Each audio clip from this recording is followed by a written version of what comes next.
political legitimacy. The unique answer of Iran was to establish dual sovereignty. On the one hand, modern political, democratic sovereignty, the people, the nation. On the other hand, the sovereignty of the scholars, the jurists, and therefore of God.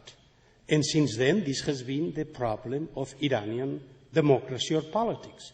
Who has sovereignty? Khatami, that was elected by the majority of the people, or Khamenei, that was chosen as the representative of God. And what we see now in Iran happen is that these two principles cannot live with one another, and now we don't have dual sovereignty. We actually have triple sovereignty.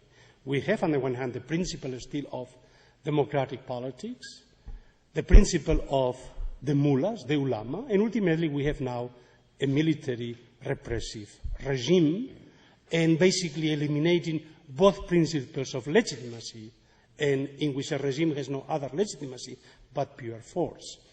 So indeed, the problem of the modern world is one of sovereignty. But the point I wanted to make is that this problem was not solved by hubs. Indeed, for me, the interesting question is that the European solution of the absolutist state was by imposing a homogeneous uniformity in society, in the nation. The religious wars emerged because religious plurality emerged. And European kingdoms were not simply able nor willing to accept religious plurality in its midst, and they solved the problem of religious diversity, but letting the minorities emigrate. And this is the way Europe solved the problem of pluralism. And interestingly, in the transference of sovereignty from the monarch to the people or the nation, there was no change in the structure of diversity. Those societies remain homogeneous, uniform, only now it changed their uniformity.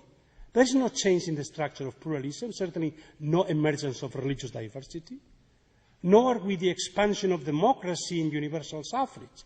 European societies didn't change.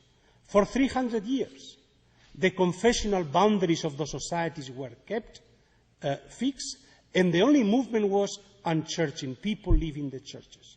It's only now with the coming of non-Europeans and different religions to Europe where the problem has emerged again.